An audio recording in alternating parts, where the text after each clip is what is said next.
Ya biqaulihi sallallahu alaihi wasallam, dengan ucapan Nabi sallallahu alaihi wasallam, tahuru inai ahadikum, ya sucinya wadah atau bejana salah seorang dari kalian.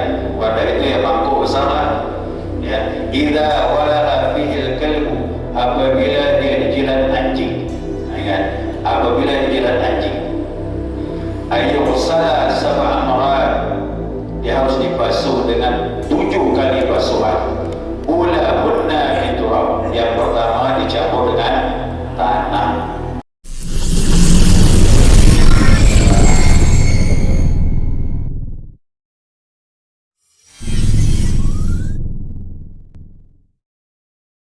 Jangan lupa subscribe, like, and share.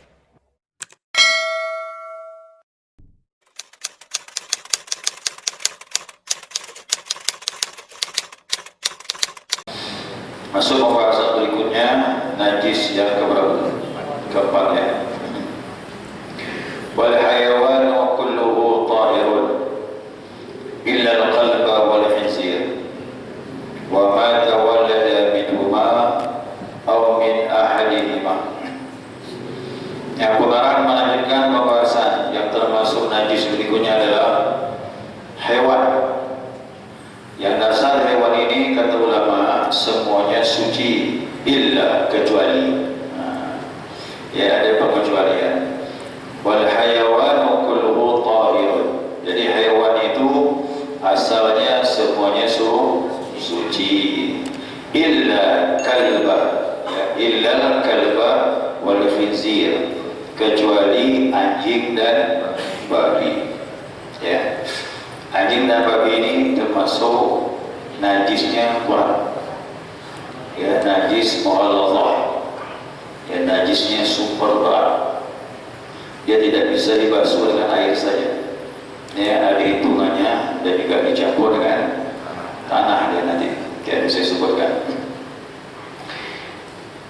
Wa ma tawallada minhuma, dan apa yang terlahir dari keduanya, ya, dari keduanya, dari anjing dan babi. Aw min ahadihima, atau salah satu dari keduanya, ya, salah satu dari keduanya, ya. Anjing menyetubuhi hewan lain, lahir anaknya, najis juga, ya. Atau anjing atau babi menyetubuhi hewan yang suci, lahir anak, anaknya pun najis juga. Jadi berat memang ini, ya, anjing dan babi ini berat sekali. Jangan dibeda-bedakan, ya, babi dengan celeng sama, ya tuh. Ya, ada yang bilang babi haram, celeng tidak, ya. Baik, mari kita lihat, dibahas di kalimat ini, ya. Al-aslu fil hayawanati tahara, jadi asal hewan itu suci kata ulama. Li'annaha makhlukatun limanafi'il ibad, karena dia termasuk yang diciptakan Allah mendatangkan manfaat bagi hamba Allah. Jadi Allah ciptakan ini segala sesuatu di muka bumi ini tak ada lain kecuali untuk manusia, ya, Bani Adam. Jadi Bani Adam ini kalau tak menyembah Allah, tak bersyukur sama Allah, itu luar biasa. Kenapa Allah ciptakan hewan juga untuk manusia? Nah, tetapi ingat, pada hewan pun ada ujian, ada cobaan bagi kita. Ada yang dibolehkan, ada yang tidak. Tidak semuanya halal. Maka sini dikatakan asalnya memang suci, ya. Tetapi wala tahsul ittifa'il kamil illa bit tahara, tidaklah didapatkan manfaat yang sempurna dari hewan itu kecuali hewan-hewan yang suci saja, ya, yang suci saja. Dan ini termasuk pendapat Imam Malik. Imam Malik berbeda dengan Imam Syafi'i. Imam Malik berpendapat begitulah dia, semua hewan suci, gitu. Maaf, termasuk anjing dan babi. Imam Malik. Tapi Imam Syafi'i, wastathna Syafi'i wa man laha, ya, pengecualian daripada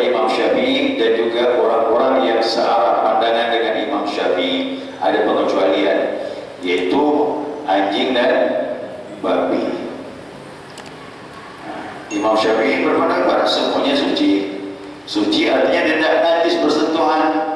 Kalau dia basah dan sebagainya. Ada pun yang lain suci kecuali anjing dan babi. Imam Malik semua, kata Imam Malik. Ya. Nanti kita bahas sedikit mengenai kenapa Imam Malik berbeda pandangan. Nah, kemudian wafarmu ahaduhuma, baik yang lahir dari salah satu di antara duanya itu, ya, salah satu dari kedua hewan tersebut. Nah, dia ini berhujah, ya, Imam Syafi'i berhujah, Imam Malik berhujah dengan hadis tentang kucing. Ya, tatkala kucing itu menjilat wadah, ya, ditanya oleh sahabat, ya Rasulullah, bagaimana dengan kucing? Ya, jilatan kucing ini. Nah, kata Nabi, kucing itu dia sering tawa berputar-putar di rumahmu, kata Nabi. Nah, jadi kucing itu udah seperti keluarga sendiri. Dia bermain-main di rumah, ya, masuk kamar malah, masuk kamar keluar lagi, ke dapur lagi, cari makanan. Nah, makanya tatkala Nabi mengucapkan seperti itu, berarti kucing tidak najis, jilatannya pun juga tidak najis. Nah, inilah dipakai Imam Malik kepada semuanya seperti itu. Adapun Imam Syafi'i pengecualian, ya, kucing tetap, ya, kucing suci, tidak masalah. Tapi kalau untuk anjing dan babi, nah, ada hadis yang menyebutkan untuk anjing dulu, ya. Nah, berdasarkan hadis Hasan Sahih, ya, biqaulihi sallallahu alaihi wasallam, dengan ucapan Nabi sallallahu alaihi wasallam, tahuru inaya ahadikum, ya, sucinya wadah atau bejana salah seorang dari kalian. Wadah itu ya mangkuk besar lah, ya, idza wala fihil kalbu, apabila dia dijilat anjing. Nah, ingat, apabila dijilat anjing, ayyusala sab'a marat, dia harus dibasuh dengan 7 kali basuhan. Ulahunna biturab, yang pertama dicampur dengan tanah. Jadi walaupun kita membasuh berkali-kali dengan air belum suci, dia harus salah satunya dengan air tanah. Air dicampur dengan tanah.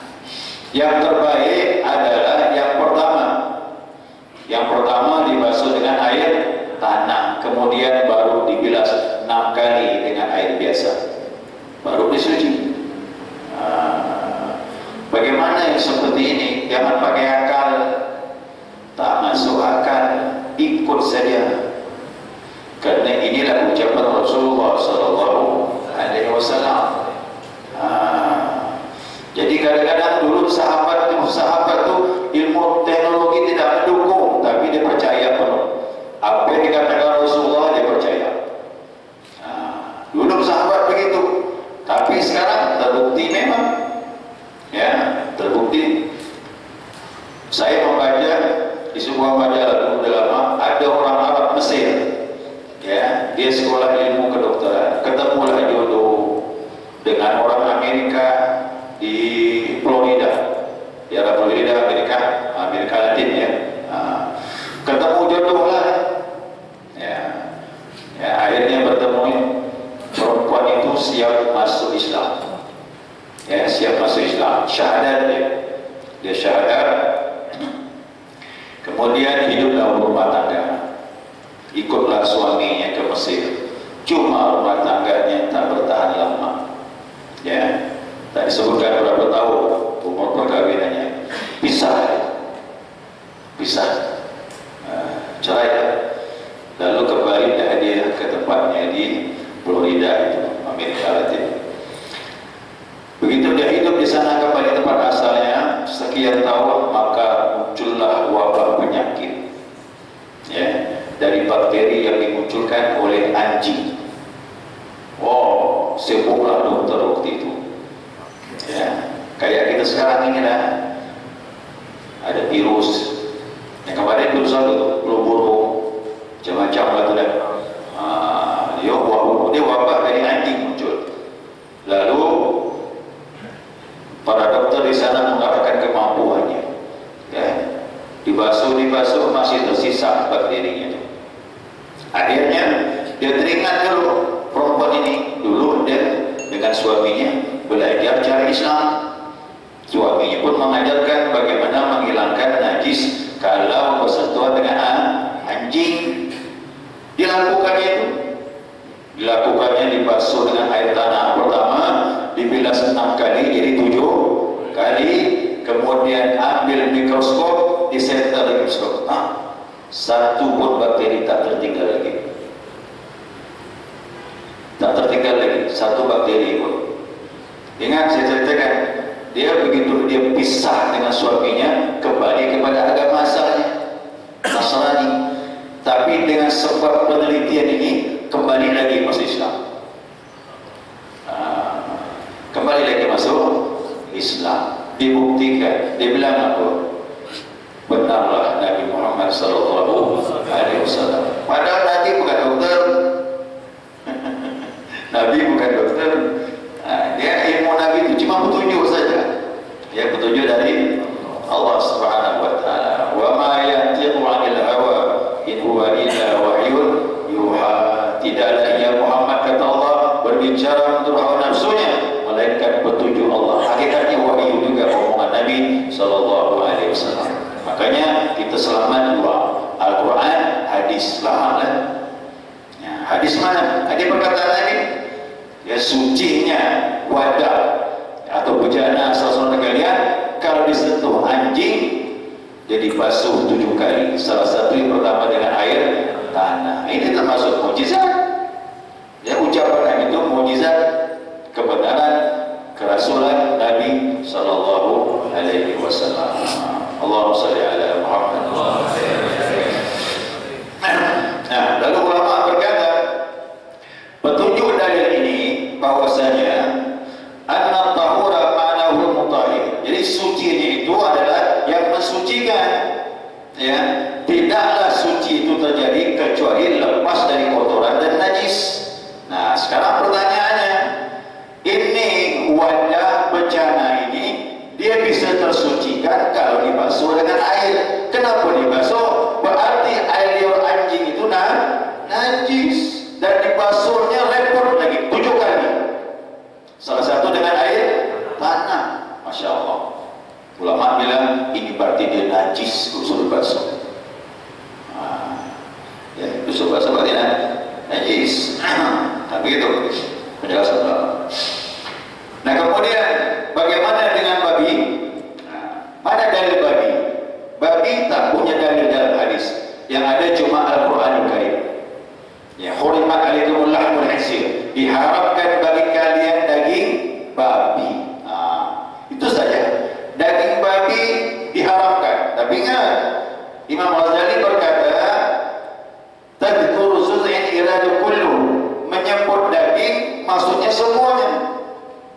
Semuanya najis, kulitnya najis, apa lagi? Taringnya najis, giginya najis, tulangnya najis, apa lagi?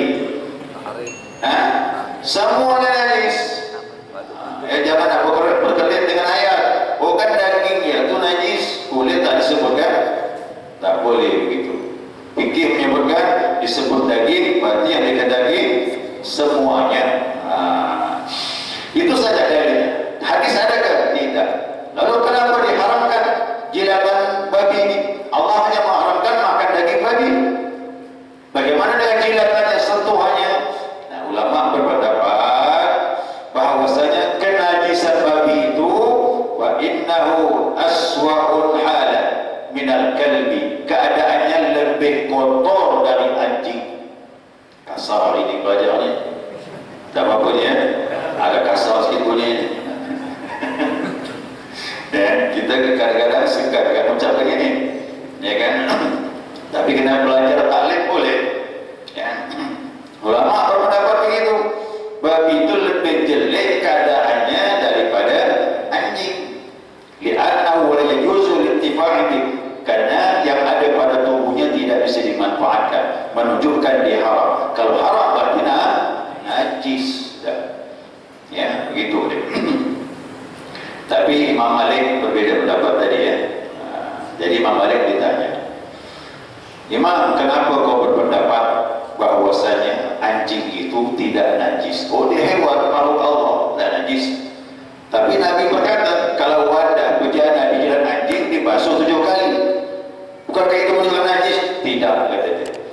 semata ibadah. Perintah Nabi begitu kerjakan, bukan dia najis. Itu pula Imam Malik berpendapat. Dan kita tidak disuruh basuh kata Imam Syafi'i, berarti dia najis. Itu berarti dia kotor. Itu petunjuk yang paling kuat. Nah, kemudian Ibnu Munzir menyatakan telah ijma' para ulama dalam mazhab Syafi'i tentang kenajisan babi itu. Imam Nawawi berdalil dengan satu ayat, surah Al-An'am ayat 145. Singkat ayatnya, apa kata Allah? Aulah muhzirin fa innahu rijsun. Atau daging babi, sesungguhnya dia rijsun, kotor kata Allah. Kalau dah kotor berarti najis, dah kuat dah tidak. Jadi kata ulama, seluruhnya yang ada pada babi hukumnya najis. Bahkan dia bilang termasuk yang lahir dari keduanya, karena asalnya dia najis. Babi atau anjing bersetubuh dengan kambing, kambing suci, hamil pula, dapat anak, anaknya pun najis karena kuatnya kenajisannya. Gimana kemamar? Allah Alam, belum pernah terjadi ini ya. Kok saja terjadi anjing bersetubuh dengan perempuan, hamil pula, anaknya gimana? Anaknya dianggap manusia, dibebani agama, akil baligh, wajib salat. Tapi ingat, kalau badannya basah najis, dia tak boleh masuk masjid kecuali kering kan dulu baru boleh masuk masjid. Kalau tidak, najis semua di masjid. Ulama bilang begitu. Wallahu a'lam bishawab. Fatwa ulama seperti itu. Ya, orang sekarang kan aneh-aneh. Ya, orang yang tak ada agama itu kan mana ada kaidah agama, bersetubuh pula dia dengan anjing, hamil pula. Ya, bagaimana anaknya? Kalau anaknya dapat hidayah masuk Islam, itu hukumnya tadi. Ya, dia kalau basah najis, kalau kering tidak.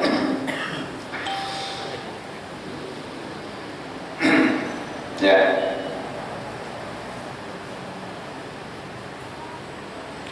Sekiranya cukup ya, Allahu a'lam bishawab. Allah lah yang tahu kebenaran itu semuanya. Ada sebuah kitab dikarang oleh Syekh Sukarrawi mengenai babi. Orang bertanya, apa sih kira-kiranya kok Allah ini mengharamkan babi? Nah, di sinilah hikmahnya, bahwasanya dalam hewan pun Allah uji kita.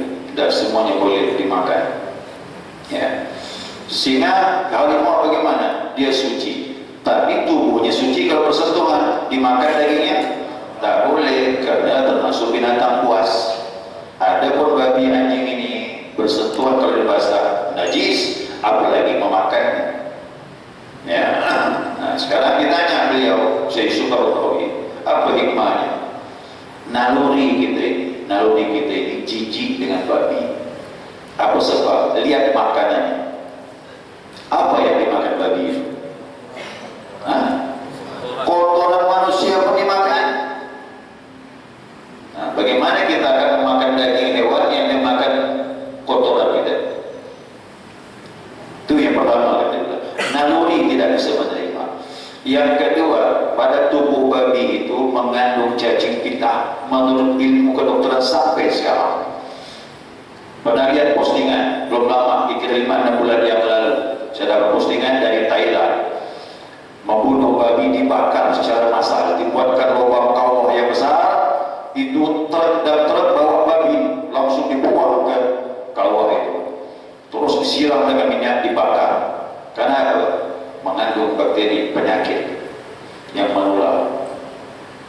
Luar biasa saya bilang. Benarlah Allah Subhanahu wa taala dan benarlah Nabi Muhammad sallallahu alaihi wasallam. Dah baca bukti ini. Tadi masalah anjing, tadi perempuan tadi kan. Ini masalah babi pula, dibunuh secara massal. Ya, luar biasa. Berarti di sana dia mengandung penyakit. Yang ketiga, apalagi hikmahnya? Ulama berkata,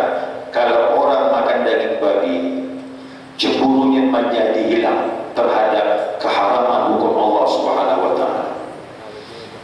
Jadi 3 hal dia, atau 3 hal. Lupa ke ingat? 3 hal. Yang halal ke, yang haram ke? Jawab sendirilah. Jadi tidak cemburu sama hukum Allah kalau makan daging ini. Kata ulama. Ya, jadi jangan biasakan makan barang-barang yang haram. Nanti tidak cemburu dengan hukum Allah Subhanahu wa taala. Kalau kayak kita sahur, lain lagi. Hati-hati kau makan barang ini, nanti sifatmu jelek, kata dia. Kau bisa bersifat dengan sifat ini. Apa sifat babi itu? Makan yang kotor-kotor. Jadi barang-barang haram semuanya dia mau. Ya, wa iyadzubillah, jangan sampai nanti di akhirat manusia ini, kata Nabi SAW, nanti ada yang dibangkitkan badannya manusia, maaf, wajahnya hewan. Wajahnya hewan. Kenapa wajahnya hewan? Dulu di dunia itu sifatnya begitu. Ya, sifatnya begitu. Malulah nanti di akhirat badan manusia, maaf, kepala kita hewan. Ada kepalanya ular, ada kepalanya anjing, maaf, ada kepalanya babi. Malunya kita nanti di sana. Mudah-mudahan wujud kita seperti ini nanti dibangkitkan Allah. Wujud yang sempurna. Wujud ini adalah wujud Nabi Muhammad SAW. Yang sampai dibangkitkan wujud hewan. Na'udzubillah. Ya wa iyadzubillah. Malunya kita nanti di sana.